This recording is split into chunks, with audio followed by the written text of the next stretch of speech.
Samsun, Bapak dan Ibu yang saya hormati, terutama Pak Dr. Purwanto, MPD. Saya dari tadi ngomong sama Asep, orang ngomong pendidikan tuh sekolah ya Asep? Iya sekolah. Ngomong arsitektur sekolah. Ngomongin lingkungan hidup sekolah. Saya nggak pernah sekolah.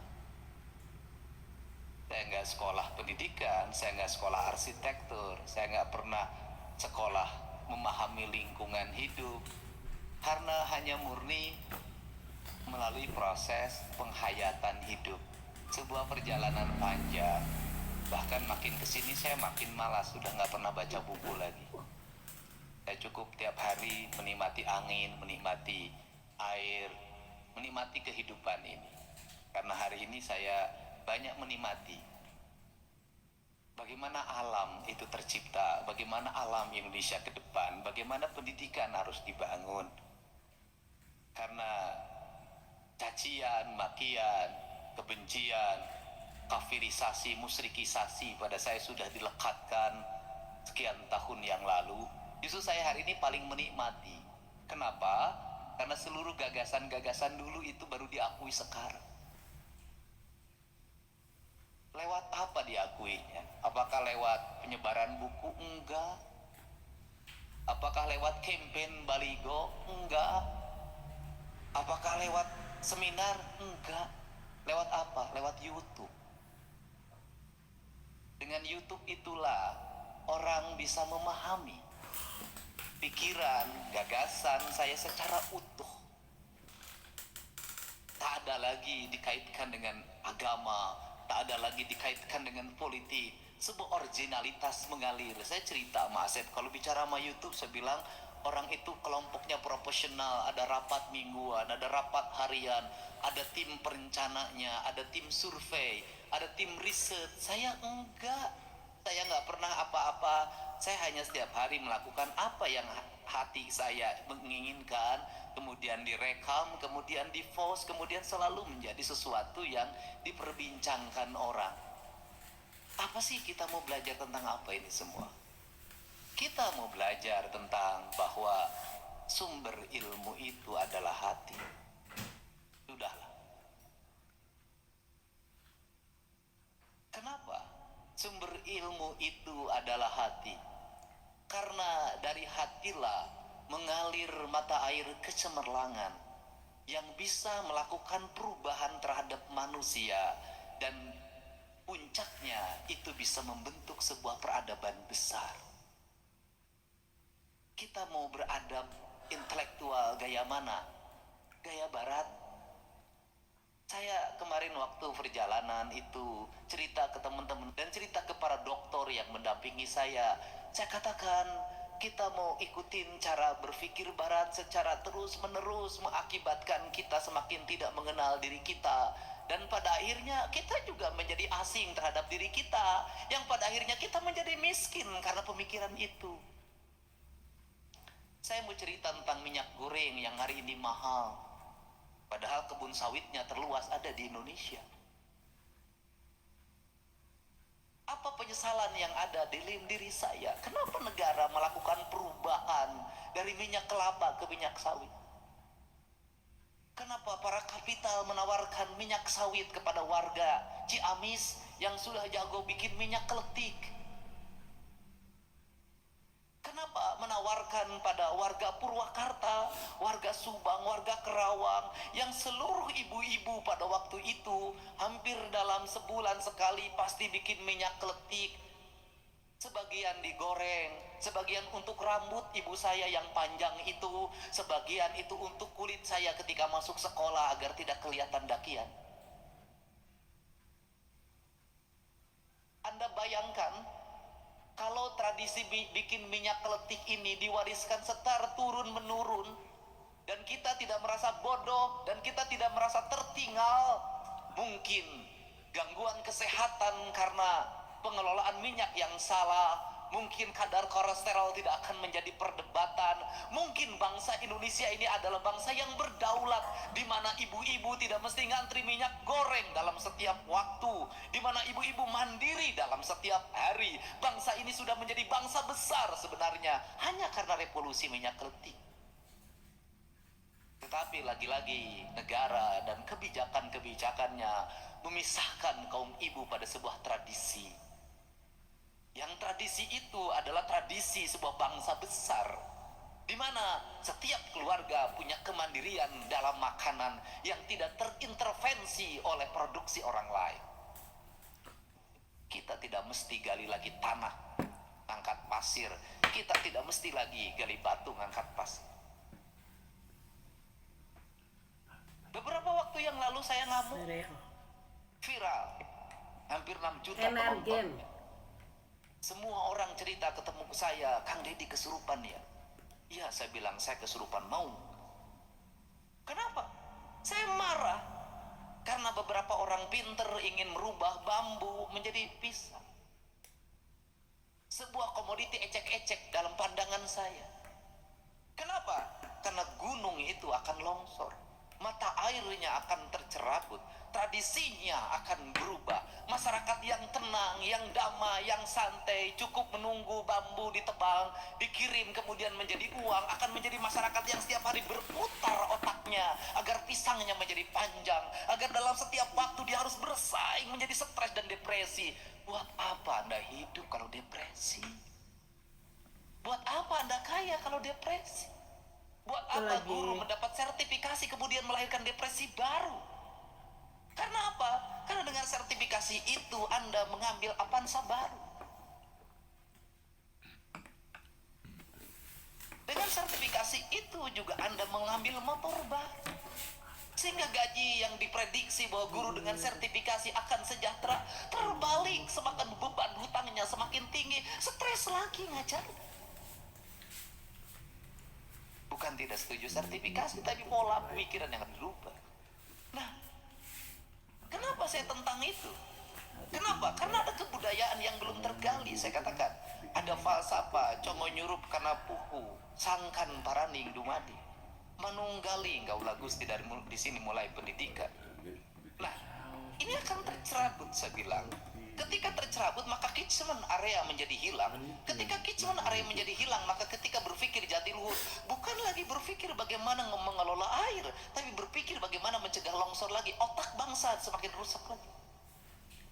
Saya kemarin ketemu sama teman-teman penggiat bambu di Bali. Dia bercerita tentang bagaimana Cina hari ini sudah mulai mengembangkan bambu sebagai komoditi unggulan bangsanya. Bagaimana Cina hari ini akan membangun bahwa bangunan-bangunan semuanya terbuat dari bambu. Bagaimana bambu itu yang tanaman yang dianggap pinggiran berubah menjadi tanaman kelas 1. Bagaimana bambu itu bisa dirubah menjadi batang-batang yang besar, bisa digabungkan menjadi kayu yang kokoh. Bagaimana dia akan berpikir peradaban di mana dia tidak malu negaranya menjadi negara tirai bambu.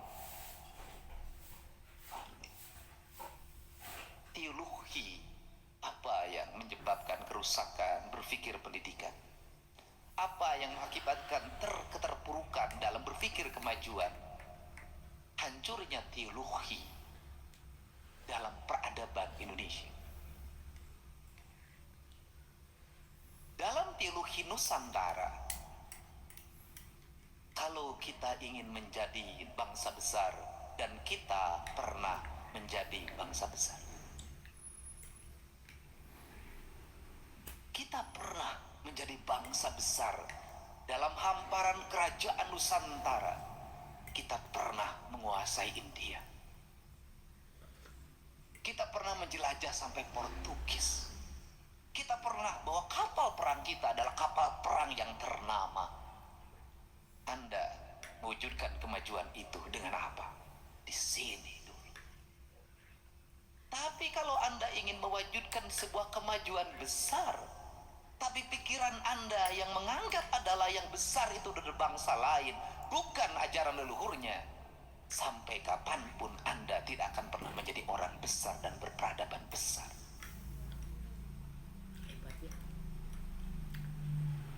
Kenapa? Karena ada teologi dagang di mana yang penjual barang itu harus kalah sama pembeli barang. Nah dulu itu kan zamannya Majapahit ya. Kalau kita Cina Ke Madagaskar bolak-balik ngambil pelajaran orang, nggak apa-apa. ya. Kalau Eropa nggak apa-apa. Kalau Afrika nggak apa-apa. Kalau Indonesia tidak, karena Indonesia memiliki segalanya. Negeri ini punya segalanya. Jadi kalau negeri ini punya segalanya, ini negeri ingin maju, ini bangsa ini ingin maju, pendidikan dimulai dari mana? Anda mau nggak bertentangan dengan keyakinan halal haram yang Anda yakin? Selama Anda tidak mau melakukan itu, susah bagi Anda untuk maju. Saya belajar HMI, ketika NIK maka yang dilepas adalah pikiran dan keyakinan masa lalu itu. Kenapa? Kalau melihat undang-undang dasar kita, pendidikan manusia Indonesia itu adalah manusia Indonesia seutuhnya. Tujuan pendidikan nasional adalah mewujudkan manusia Indonesia seutuh. Kalau manusia Indonesia seutuhnya, maka dulu waktu pertama jadi bupati itu langsung lahir sebuah pikiran pembangunan berkarakter yang saya kampanyekan ketika saya wakil bupati tahun 2003. Saya sudah menggagas tentang pembangunan berkarakter. Gak ada yang ngeh waktu itu. Hari ini dipakai pendidikan berkarakter. Padahal mereka harus bayar lesain ke saya itu. Pendidikan pembangunan berkarakter. Apa itu? Saya katakan, pembangunan berkarakter adalah mewujudkan manusia Indonesia secara paripurna. Bukunya apa? Tahun 77 Nurholis Majid nulis buku Keislaman, Kemodernan, Ke-Indonesia. Islam, modern Indonesia. Saya turunkan, terjemahkan pada lebih rendah lagi, kesundaan. Ketika kesundaan diturunkan lagi pada lebih rendah lagi, kamu orang mana? Orang Guruduk kah? Orang Campaka kah? Orang Sukasari kah? Orang Jatiluhur kah? Orang Maniis kah? Maka Anda itu papat kalimat tunggal, maka Anda bersatu bersenyawa dengan di mana Anda dilahirkan di situ. Ada 4 komponen dasar saya bilang secara material, yaitu tanah, air, udara, matahari. Orang Bali merumuskan itu dengan 4 warna. Tanah warnanya hitam, air warnanya putih, udara warnanya kuning, matahari warnanya api, warnanya merah. Maka 4 warna itu ketika bersatu, maka dia menjadi makhluk. Pakai simpati, bisa pilih. Ada kehidupan tanpa satu unsur ini hilang. Tak ada kehidupan kalau tak ada air. Tak ada kehidupan, tak ada udara. Tak ada kehidupan, tak ada matahari. Tak ada kehidupan, tak ada tanah. Tak ada. Karena tak ada, ini harus ada. Ketika ada, agar hidup maka harus bersenyawa. Maka falsafah Sunda, Siliwangi. Apa itu? Silih asa, silih asi, silih asu. Kalimatnya, nu jauh urang degetkeun, geus geuleut urang layutkeun, geus layut urang paheutkeun, geus paheut silih wangikeun. Apa falsafah hidupnya? Yaitu manusia adalah makhluk sosial yang satu sama lain itu saling membutuhkan. Falsafah tauhidnya orang Timur, tauhidnya orang Sunda. Nanti Anda baru ngomong Islam belakangan. Dan nanti saya salah tafsir. Nah, itu di situ prinsip pembangunan adalah itu. Tidak bellium kontra omnes, tidak falsafah barat di mana manusia adalah penakluk alam. Bukan, falsafah timur adalah manusia itu bersenyawa dengan alam, bersama alam. Anda di sekolah sudah mengajarkan pendidikan kekafiran. Kita ini gagal, ngaku Islam gagal. Gak ada, Islam itu saling bunuh, gak ada. Islam itu hayat, hidup dan menghidupkan. Sunda itu hidup dan menghidupkan. Siliwangi itu silih asa, silih asi, silih. Pertanyaan saya, di mana letak pertentangannya? Jangan-jangan tiap hari orang bicara syar'i, sesungguhnya perilaku hidupnya bertentangan dengan kaidah Islam itu sendiri. Ini dari falsafah dasar ini lahir pendidikan lingkungan. Ini bersatu, bersenyawa, nggak boleh saling membunuh, nggak boleh, harus hidup dan menghidupkan. Nggak perlu lagi material impor, cukup di sini. Di situ itu dari sisi arsitektur, semestinya negara melahirkan sekolah yang berarsitektur local wisdom, yang dia hidup. Orang Sukasari tumbuhnya bambu, maka sekolahnya sekolah bambu. Arsitekturnya semua dari bambu. Lihat mataharinya berapa derajat dia kalau panas, kalau tenggelam berapa derajat. Meletakkan sekolahnya di mana, maka di situ sekolah tuh hidup, jendelanya hidup, pintunya hidup, semua hidup dan menghidupkan. Lahir impres, lahir arsitektur asal-asalan. Di dalamnya mematikan, nggak ada Islam di situ, kagak ada. Sekolah yang nggak ada jendelanya, nggak ada Islamnya. Sekolah yang dikunci pakai kasa, nggak ada Islamnya, nggak ada Allahnya di situ. Kenapa? Anda yang ada adalah kematian. Ini kan kita sini aja udah gagal. Jadi kalau ngomong pendidikan paripurna dari sini.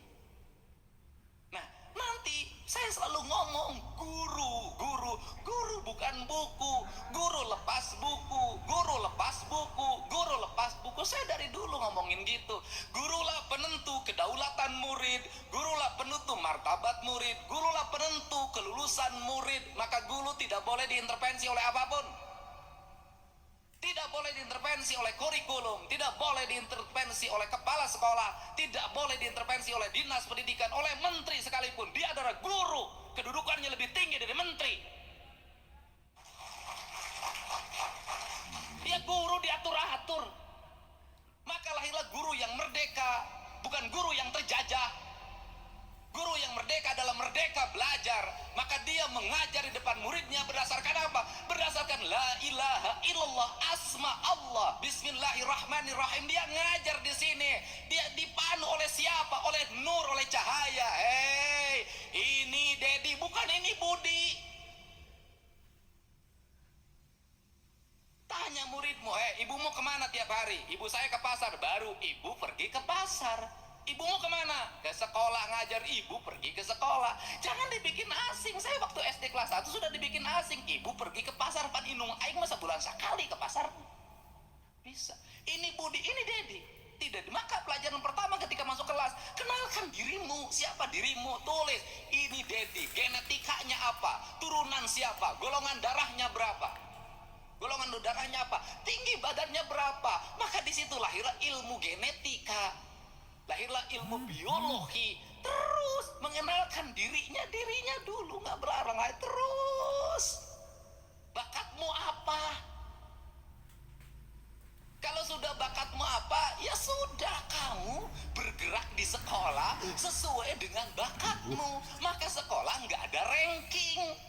Maka sekolah merdeka, nggak ada yang pinter, nggak ada yang bodoh. Setiap orang merdeka, hidup besar, mencapai masa depannya, menuju kemuliaan hidupnya berdasarkan bakat yang dimilikinya. Merdeka, guru tugasnya memandu. Orang Islam itu pemahaman rahmatan lil alamin. Standar dasarnya calistung, baca, nulis, ngitung, nggak bisa. Ngitung ditukar dengan kalkulator, nggak bisa. Makanya kadang pengen punya Secanggih apapun perkembangan teknologi, metodologi ini tetap harus dilakukan. Kenapa? Itu pelatihan otaknya agar bergerak. Anak-anak belajar stres. Jadi kalau di sekolah stres nggak apa-apa. Karena apa? Karena orang stres itu adalah orang yang normal. Orang yang nggak normal tuh nggak stres lagi. Jadi orang gila tuh orang yang sudah merdeka dari stres. bukan yang terendah. Ketom bebasnya balik-balik lagi. Mungkin siapa? Dipikir, loh, Anda ketika melihat orang gila, stres jelema teh salah. Dia tuh sudah terbebas dari stres. Tugas manusia itu apa? Mengelola stres. Karena hidup itu dari masalah ke masalah. Tugas manusia itu mengelola pikiran, mengelola masalah. Maka masalah menjadi kekuatan. Maka dalam ilmu matematika, negatif kali negatif positif. Masalah dikali masalah keberhasilan. Jadi saya seperti ini, saya hidup bersyukur. Dari mana bersyukur? Dilahirkan jadi orang miskin. Bersyukur, bapak saya anaknya 9, saya anak paling bungsu, bersyukur. Ulama senang hidupnya, tidak terlalu berat, nggak seberat saya, pendidikannya sedikit, nggak menurut saya kurang nyaman. Kenapa? Jadi kalau ngomong ke sekolah tanpa jajan, saya dulu ke sekolah tanpa jajan tapi terpaksa sebab uang jajan. Tapi dengan keterpaksaan itu, maka saya bikin nasi di rumah. Karena minyak gorengnya harus dibagi, minyak letiknya dibagi untuk goreng, nanti goreng ikan asin siang, maka pagi-pagi saya hanya cukup pakai sangrai, sangu, pakai uyah, sederhana. Ternyata sekarang sangrai sangu itulah makanan paling sehat bagi saya karena terbebas dari minyak goreng. Sederhana. Nah, konsepsi. Jadi Anda tuh pendidikan tauhid, pendidikan tuh sama. Biologi itu ya tauhid, fisika itu ya tauhid. Nah, ini dari sini. Nah, dari sini disebutlah papat kalimat tunggal. Papat kalimat tunggal itu manusia yang bersenyawa dengan ini. Kita pasti ngomong Hindu, Sunda Wiwitan, Keharingan, Kejawen, pasti ngomongnya ini. Kita ini kan kacau banget. Ini loh, saya bilang. Terus orang kalau, makanya orang Nusantara itu sudah monoteisme dari dulu. Udah monoteisme. Anda bayangin, orang Sunda apalagi sudah monoteisme. Apalagi orang Sunda, ya Allah ya Rabbi, panggil nama Tuhan aja nggak berani. Kenapa orang Sunda nggak berani? Itu sopan. Kenapa itu sopan? Nyebut ngaran Bapak Wete menang, komo nyebut ngaran Gusti. Orang Sunda. Tok, Dede nyebut ngaran Bapak Dede wanita. Komonya Gusti. Wani. Demi apa nanti saya kembali? Itu kudu diucap-ucap. Itu kudu diengap-engap. Da Gusti Makawasa. Kan kita terlalu berani menyebut nama Allah setiap waktu. Allah, tapi kasumpah ge make Allah 7.000 kali bohongna. Ini beda. Nah, karena ini Tuhan, maka manusia itu sudah hidup pada wilayah. Karena dia sudah hidup pada wilayahnya, maka dalam monoteisme ini, dalam tauhid ini tidak dikenal ekspansi. Makanya saya bilang orang Sunda itu tidak ekspansi, tidak menjajah. Dia tidak merebut wilayah orang. Kenapa? Karena sudah dididik dalam pendidikan pada leluhurnya, dia sudah hidup pada wilayah yang ditempatinya. Kebetulan subur tempatnya. Nah ini, karena ini papat kalimat tunggal, maka lahirlah persenyawaan. Karena persenyawaan itu, maka arsitektur sekolah harus senyawa. Makanan harus yang mulai mengikat dirinya dan tidak terpisah. Makanan dari lingkungannya, maka belajar makanan dari lingkungannya. Ini peradaban. Nanti bikin baju yang baju sesuai dengan lingkungannya. Saya ini pakai jas-jasan baru sekarang aja gitu loh. Dan itu pun karena malam dan dingin. Kalau siang hari nggak usah gitu loh. Nah ini pakai. Nanti kemudian bahasa, ya bahasa sesuai dengan lingkungannya. Kemudian apalagi seni sesuai dengan lingkungannya. Nah, secara otonom, kalau pendidikan sudah bisa membentuk karakter bahasa manusia, makanan manusia, kemudian pakaian manusia, kemudian seni manusia, maka dia adalah manusia yang berperadaban tinggi. Karena peradaban itu mulainya dari sini. Nah, metodologi pendidikan mengajarkan pada ini. Karena mengajarkan pada ini, sebenarnya dari dulu kita sudah mulai, cuman gurunya salah menerapkan. Pasti teori sekolah itu, teori biologinya pasti metamorfosis, pasti cerita kepompong aja jadi hilut, nggak berubah. Atau cerita tentang burui jadi kodok, itu aja. Padahal seluruh hidup itu metamorfosis, maka anak-anak diajarkan analisis. Nah, ketika diajarkan analisis, anak itu nggak usah loncat jauh, seluruh nganalisis apa yang ada di lingkungannya. Karena nganalisis apa yang di lingkungannya, maka biologi itu diarahkan pada analisis lingkungan, fisika diarahkan pada analisis lingkungan, kimia diarahkan pada analisis lingkungan, matematika diarahkan pada analisis lingkungan, ilmu sosial diarahkan pada analisis lingkungan. Karena analisis lingkungan, maka anak-anak itu akan merasa bangga dalam lingkungannya, sehingga dia menepuk dada, aku orang Indonesia, aku orang Guruduk. Tidak ada sedikit pun rasa rendah diri. Apa sih problem anak-anak kita? Rendah diri. Kenapa? Karena orang tuanya mengajarkan rendah diri. Kita ini harus percaya diri, maka dibangun percaya diri. Maka saya dari awal dulu percaya diri. Ketika saya menjabat, saya nggak mau disebut bapak, saya bilang akang. Saya percaya diri dengan kalimat itu. Saya percaya diri dengan ikat yang saya pakai. Saya percaya diri dengan sampurasun yang saya ucapkan. Suatu saat semua orang akan mengikuti. Nah, kepercayaan diri harus dibangun. Nah, anak-anak kita ini ketika kelas 1 bangun kepercayaan diri. Jangan dibangun rendah diri agar menjadi orang besar. Ini percaya diri. Karena kepercayaan diri. Kenapa percaya diri? Tuhannya sama. Makanannya memang berbeda, tapi makanan saya lebih unggul. Pakaian saya lebih unggul. Apapun lebih unggul. Maka bangun jiwa prioritas. Ini kenapa harus saya ngomongkan itu? Karena dalam literasi Sunda itu tidak diajarkan superior. Kenapa kalimat orang Sunda ulah agul ku payung butut? Konteksnya sudah berbeda, ini bersaing. Dulu homogen semua orang Sunda. Sumuhun mangga hapunten abdi mah bodoh teu tiasa naon beak moal kebagian. Hari ini nggak bisa. Hari ini harus agul ku payung butut, batur boga payung butut we agul, komo orang payungna halus agul. Gak bisa. Teologi berbeda. Kenapa? Konteksnya berubah. Gitu loh. Nah ini. Nah misalnya kalimat abdi mah tibungker mangga tibun nggak bisa dalam konteks hari ini nggak bisa. Haling sia aing diheula. Kenapa konteks? Nah karena konteksnya sudah berbeda, sudah berubah, maka superioritas harus dibangun, tetapi yang tidak boleh adalah kesombongan dan ekspansi, menguasai orang lain.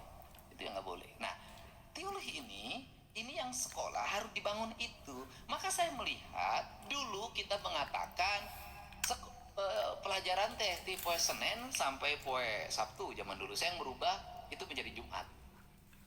Se-Indonesia ngikutin. Pokoknya apa yang di sini sok dituturutan ke Indonesia taruhan. Sekolah 5 hari Purwakarta Indonesia pertama. Pemilihan kepala desa itu dibikin serempak di sini pertama. Setelah itu merubah ganas jadi gambar foto di sini pertama. Setelah itu berubah jadi TPS di sini pertama. Cuman bikin pemilihan kepala desa sekarang dipilih 2 jam terus dilantik, nggak ada yang berani. Kecuali di sini.